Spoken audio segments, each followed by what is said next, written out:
قرآن مجید یہ ایسی کتاب ہے جس کا پہلا لفظ اللہ تعالیٰ نے فرمایا لا ریب فیہ، کہ یہ وہ کتاب ہے جس میں کوئی شک نہیں۔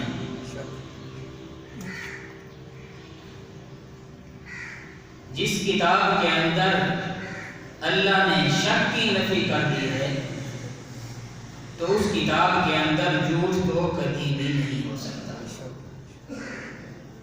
جب شک نہیں ہے تو شک سے بڑا جھوٹ ہے، چھوٹی چیز جب نہیں ہے تو بڑی بھی نہیں ہو سکتی۔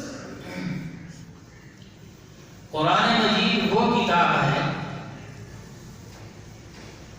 کہ جس کو اللہ نے جب اتارا تو فرمایا اِنَّا نَحْنُ نَزَّلْنَا الذِّكْرَ وَإِنَّا لَهُ لَحَافِظُونَ، کہ یہ وہ کتاب ہے جس کو اتارا بھی ہم نے ہے اور اس کی حفاظت بھی ہم خود کریں۔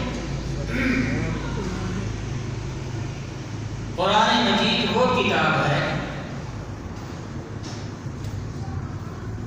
جس کو اللہ تعالیٰ نے فرمایا کہ اگر میں اس قرآن کو پہاڑوں پر نازل کرتا تو پہاڑ بھی اس کے روب اور دبدبے سے ریزہ ریزہ ہو جائے۔ قرآن مجید وہ کتاب ہے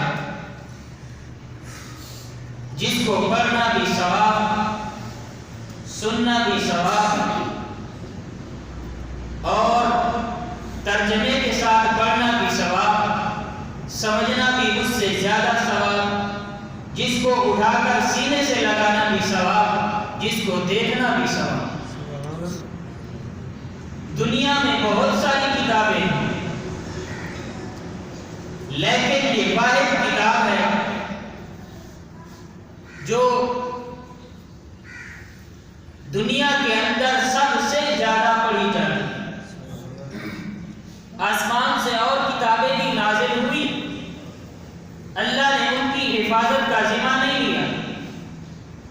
بعض کے لوگوں نے ان کے اندر بھی رد و بدل کر دیا، لیکن قرآن مجید وہ کتاب ہے جس کو اترے ہوئے آج 1500 سال ہو گئے، لیکن ایک حرف کے اندر بھی اس میں تبدیلی نہیں آ سکی۔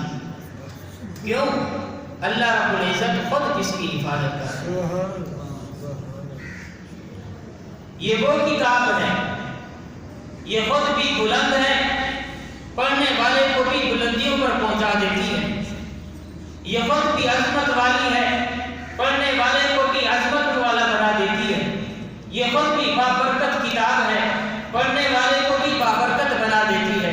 یہ خود بھی سب سے اعلیٰ ہے، پڑھنے والے کو بھی سب سے اعلیٰ بنا دیتی ہے۔ یہ وہ کتاب ہے جو خود بھی آگے ہے اور پڑھنے والے کو بھی آگے کر دیتی ہے۔ ایک کسان کا بیٹا ہوتا ہے، ان پڑھ جاہل کا بیٹا ہوتا ہے، دل میں قرآن مجید 30 پارے اس کے دل کے اندر محفوظ ہوتے ہیں، لیکن دنیا کا بڑا وزیر آ جائے، دنیا کا بادشاہ آ جائے، دنیا کا معلم آ جائے، جتنا بڑا بھی عہدیدار آ جائے، لیکن مسلح پر وہ یتیم، وہ کسان کا بیٹا کھڑا ہوتا ہے، باقی سارے پیچھے کھڑے ہوتے ہیں۔ کیوں؟ کتاب بلند تو پڑھنے والا بھی بلند، کتاب اعلیٰ تو پڑھنے والا بھی اعلیٰ، کتاب سب سے آگے تو اس کو پڑھنے والا، دل میں محفوظ کرنے والا بھی سب سے آگے مسلح پہ کھڑا۔ دنیا کا کوئی بھی آدمی ہو، بڑا عہدیدار ہو، بڑی ڈگریاں ہو، سب کچھ ہو، لیکن 7 سال کا بچہ جب قرآن مجید سینے میں محفوظ کر لے تو وہ اس کے قوم کے خاک کی برابر نہیں۔ دنیا کے اندر علوم بہت سارے، فنون بھی بہت سارے، کتابیں بھی بہت ساری، اور ہر کتاب بڑی سے بڑی ہو یا چھوٹی سے چھوٹی ہو، کسی کتاب کے بارے میں نہیں سنا ہوگا کہ اس کو حفظ کیا جاتا ہے۔ قرآن مجید واحد کتاب ہے جس کو سینوں میں محفوظ کیا جاتا ہے،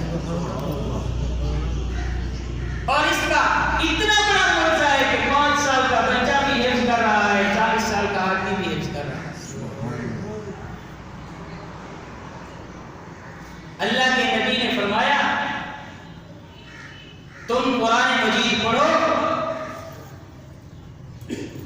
تم سب سے بہترین بن جاؤ گے۔ کیوں؟ بہتر ہے ہی وہی جو بہتر کو بہتر سمجھے۔ دنیا کے اندر بہت علوم ہیں، بہت فنون ہیں، ہر علم اس کی انتہا دیکھی، کہاں سے شروع ہوا ہے، کہاں تک جائے گا۔ خدا کی قسم جتنے بھی علوم ہیں، جتنے بھی فنون ہیں، جتنی بھی چیزیں ہیں، ہر چیز کا علم حاصل کر لیا جائے، لیکن وہ علوم، وہ فنون زمین پر گردش کرتے رہتے ہیں۔ قرآن مجید وہ کتاب ہے جب آدمی اس علم کو حاصل کرتا ہے تو اس کی نسبت آسمان سے جڑ جاتی ہے۔ کیوں؟ یہ آیا تو آسمان سے، یہ اترا آسمان سے ہے، یہ نازل آسمان سے ہوا ہے، اس کی نسبت کیسے نہ آسمان سے؟ قاری صاحب بیٹھے ہیں مسجد میں، بچوں کو پڑھا رہے ہیں، ایک آدمی اپنے 5 سالہ بیٹے کو انگلی پکڑوا کے مسجد میں لاتا ہے، آ کر قاری صاحب کے پاس بٹھاتا ہے۔ قاری صاحب اس بچے کو بھی میں نے پڑھانا ہے، اس کو بھی قرآن کا علم سکھا دے، دین کی تعلیم سکھا دے، اس کو بھی عالم بنا دے، اس کو بھی مفتی بنا دے۔ قاری صاحب کہتے ہیں بچے کو بٹھا دو، باپ چلا جاتا ہے، قاری صاحب بچے کو اپنے سامنے بٹھاتے ہیں، نورانی قاعدہ اس کے سامنے رکھتے ہیں اور کہتے ہیں بیٹا پڑھ بسم اللہ الرحمن الرحیم۔ یہ وہ بچہ ہے جو ابھی آیا ہے، جس کو آئے ہوئے 1 گھنٹہ بھی نہیں ہوا ہے، بچہ اپنی معصوم زبان کے ساتھ چھوٹی سی آواز میں 5 سال کی عمر ہے پڑھتا ہے بسم اللہ الرحمن الرحیم۔ یہ بچہ بیٹا تو زمین پر ہے لیکن اس کی نسبت آسمان سے جڑتی ہے۔ کیوں؟ اس نے وہ علم شروع کیا ہے جو علم آسمانوں سے نازل ہے۔ یہ وہ کتاب ہے جس کو جبریل امین لے کر جب نازل ہوتے تھے تو فرشتوں کی ان کے ساتھ پوری بارات ہوتی۔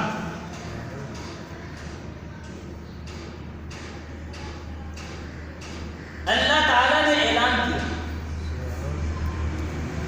دین کا علم ہی ایسا ہے کہ انسان کو بلند کر دیتا ہے۔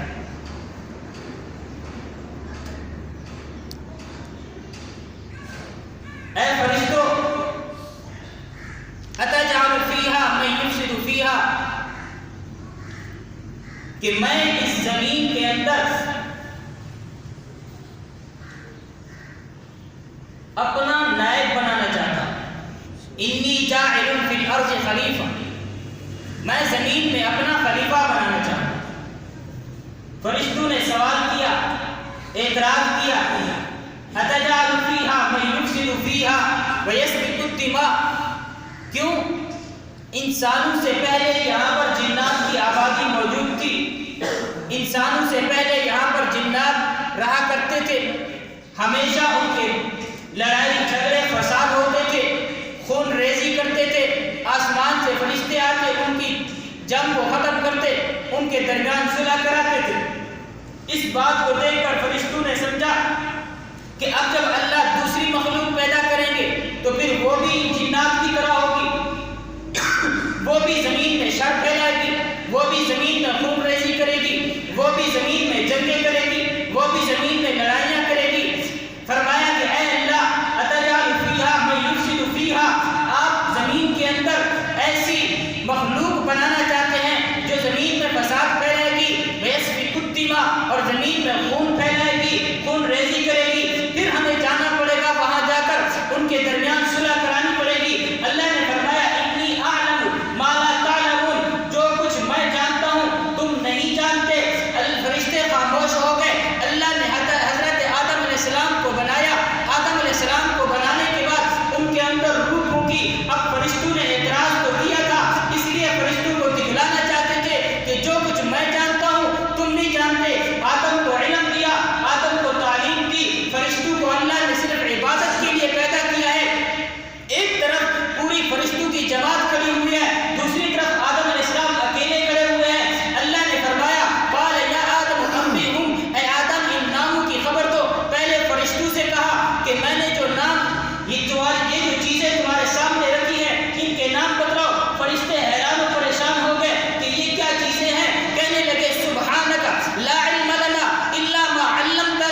ہم کو علم دیا. یہ علم اگر ہمارے اندر آئے گا تو ہم کامیاب ہوں گے. یہ علم اگر ہم سے دور چلا جائے گا تو ہم ناکام. تو میں عرض کر رہا تھا آج بھی ہمارے اندر بہت کمیاں کوتاہی ہیں. ہم قرآن مجید کو نہیں سیکھتے. ہمیں پڑھنا نہیں آتا, ہمیں پڑھنا چاہیے. سیکھنا نہیں آتا, ہمیں سیکھنا چاہیے. اس میں شرم کی بات نہیں. یہ اللہ کی کتاب ہے کہ اسی کو سیکھتے ہوئے جب موت آ جائے تو پھر سبحان. دارالعلوم دیوبند کا واقعہ ہے. یہ اس وقت کی بات ہے جب بر صغیر ایک تھا, پاکستان نہیں بنا تھا. ایک طالب علم دارالعلوم دیوبند کا بیمار ہو گیا. کچھ عرصے کے بعد اس کو موت آ گئی. انہوں نے اپنے قبرستان میں دفن کر دیا. یہ وہ زمانہ تھا جب صرف ٹرینیں چلتی تھی اور یا پیدل یا گھوڑوں اور اونٹوں پر سفر ہوتے تھے. لکھا ہوا ہے واقعے کے اندر کہ وہ بچہ پشاور کا رہنے والا تھا. بچے کو دفنا دیا, والدین کو خط لکھ دیا. خط پہنچا وہاں پر, والدین روانہ ہوئے. اب اس عرصے میں 6 مہینے سے بھی زیادہ وقت لگا. جب وہاں پہنچے, ماں ہو یا والد ہو, اولاد تو سب کو پیاری ہوتی ہے. کہنے لگے کہ ہم اس بچے کو لے جائیں. علماء نے سمجھایا کہ بچے کو اب زمین میں دفن کر دیا گیا ہے. والد نے کہا کہ نہیں, ہمارے خاندان میں یہی ایک ہی بچہ تھا جس کو میں دین کا علم سکھا رہا تھا. چلو کم از کم یہ ہمارے قبرستان میں دفن ہو جائے گا, اس کی برکت سے دیگر قبروں والوں کی بھی بخشش ہو جائے گی.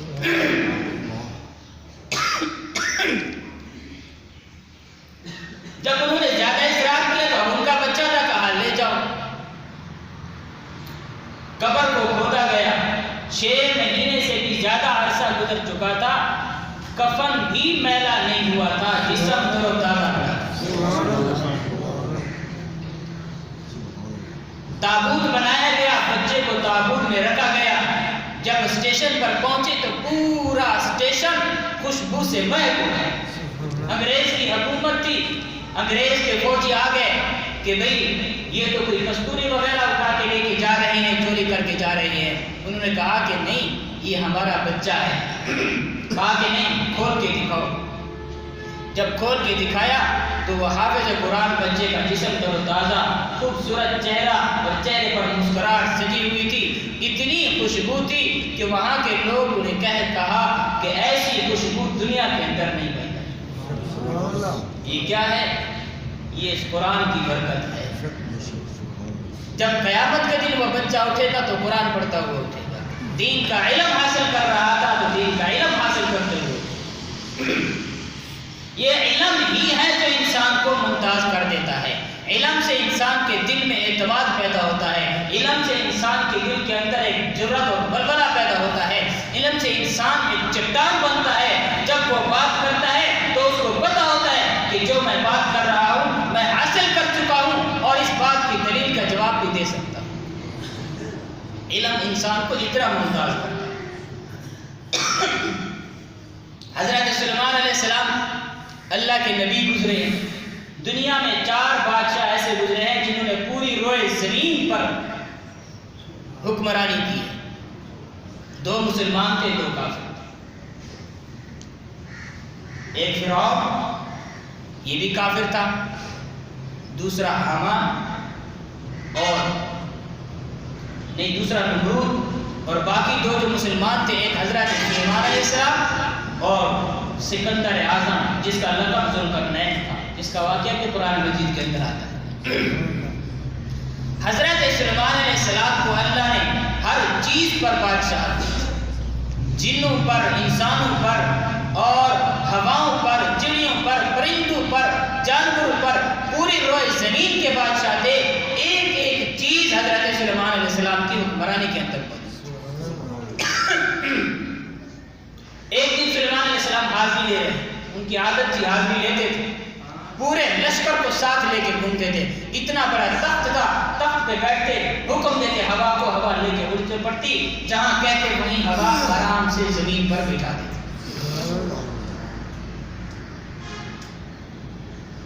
اب حضرت سلیمان علیہ السلام نے حاضری دی. فقال ما لی لا ارى الهدهد ام كان من الغائبین, کہ میں دیکھ رہا ہوں مجھے ہدہد پرندہ ہے وہ نظر نہیں آ رہا. یہ ہدہد ایسا پرندہ تھا جس کے اندر یہ خاصیت تھی کہ یہ اڑتے ہوئے اندازہ لگا لیتا ہے کہ اس زمین کے نیچے پانی ہے یا پانی نہیں.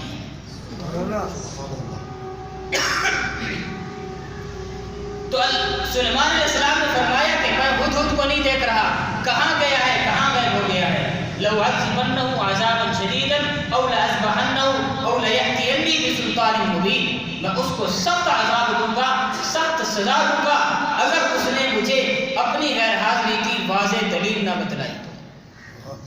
سلیمان علیہ السلام کو اللہ نے, ویسے بھی اللہ کے نبی تھے, اتنا روب اور اتنا دبدبا دیا تھا کہ جنات بھی اسے تھر تھر کانپتے تھے. سب سے شرارتی مخلوق جنات ہے, لیکن سلیمان علیہ السلام سے وہ بھی تھر تھر کانپتے تھے. اب ہدہد جب واپس آیا, دربان کھڑے ہوئے ہیں, دیگر لوگ بھی کھڑے ہوئے ہیں, اب سارے کام رہے ہیں کہ آج سلیمان علیہ السلام ہدہد کی غیر حاضری کی وجہ سے بڑے غصے میں ہیں, بڑے جلال میں ہیں, بڑے دبدبے میں ہیں, اور انہوں نے کہہ بھی دیا ہے لأعذبنه عذابا شدیدا, میں اس کو سخت عذاب دوں گا, او لأذبحنه, یا اس کو سزا دوں گا, او ليأتيني بسلطان مبین, یا میرے پاس وہ کوئی اپنی ٹھوس دلیل لے کر آئے, مجھے بتلائے کہ وہ کیوں غیر حاضر تھا. سارے کام رہے ہیں, لیکن جب ہدہد پرندہ آیا اسے پتا تھا میرے پاس دلیل ہے, میں کیوں غیر حاضر تھا. وہ پورے آرام سے, پورے اطمینان سے سلیمان علیہ السلام کی دربار میں. کیوں؟ اس کو پتا تھا کہ جو کچھ میرے اندر ہے وہ ایک مضبوط چیز ہے, جب سلیمان علیہ السلام کے سامنے پیش کروں گا تو وہ بھی مان لے. آ کر کہنے لگے کہ میں فلاں جگہ گیا تھا, ایک مخلوق کو دیکھا جو ایک عورت کی حکمرانی میں چل رہی تھی اور عورت کی سرپرستی میں چل رہی تھی. تب سلیمان علیہ السلام نے جا کر اس کو معافی دی. بہت لمبا قصہ ہے, بات آگے نکل جائے گی. تو میں کہہ رہا ہوں کہ علم سے انسان ایک مدلل عالم بنتا ہے, علم سے انسان کے اندر اعتماد پیدا ہوتا ہے. ہدہد کے اندر اعتماد تھا, سارے دربان پریشان تھے, سلیمان علیہ السلام کے غصے کی وجہ سے کانپ رہے تھے, لیکن جب ہدہد آیا اس کے پاس اعتماد تھا, دلیل تھی, اس وجہ سے اطمینان سے سلیمان علیہ السلام کے دربار میں حاضر ہو کر اپنی دلیل پیش کر دی اور اپنی سزا معاف کر دی. جتنا انسان کے اندر علم ہوگا اتنا انسان کامیاب و کامران ہوگا, اتنا انسان بلندیوں پر پہنچے گا. اگر علم نہیں تو انسان ناکام ہوگا, اتنا ذلیل ہوگا. تو قرآن مجید بہت عظمت والی کتاب ہے. اب یہ عام علم ہے کہ ہدہد کو مطمئن کر رہا ہے, تو جس کے سینے میں قرآن کا علم آ جائے, قرآن کا معنی آ جائے, قرآن کی سمجھ آ جائے, قرآن کی تفسیر آ جائے, قرآن کے مسائل جس کے دل میں آ جائیں, بتلاؤ وہ کتنا خود اعتماد حال ہے. یہ تو صرف پڑھنے کی میں باتیں کر رہا ہوں, جس کے پڑھنے پہ اتنا ثواب ملتا ہے کہ جس کی کوئی انتہا. حضرت عیسیٰ علیہ السلام کا کے زمانے کا واقعہ ہے. ان کو اللہ تعالیٰ نے متعدد معجزات دیے تھے. ایک معجزہ یہ تھا, قبر پر کھڑے ہو جاتے, اللہ تعالیٰ قبر کے حالات ان کے سامنے ظاہر کر دیتے, وہ اپنی آنکھ سے دیکھتے کہ یہاں قبر میں مردے کو عذاب ہو رہا ہے یا اس کو جزا مل رہی ہے. دوسرا معجزہ یہ دیا تھا کہ کوہنی کا مریض ہوتا, اس کے جسم پہ ہاتھ پھیرتے وہ بالکل صحت یاب ہو جاتا. تیسرا معجزہ یہ دیا تھا, مادرزاد اندھا پیدائشی نابینا ہوتا تھا, اس کی آنکھوں پہ ہاتھ پھیرتے وہ بالکل صحت یاب ہو جاتا, دیکھنے لگ جاتا.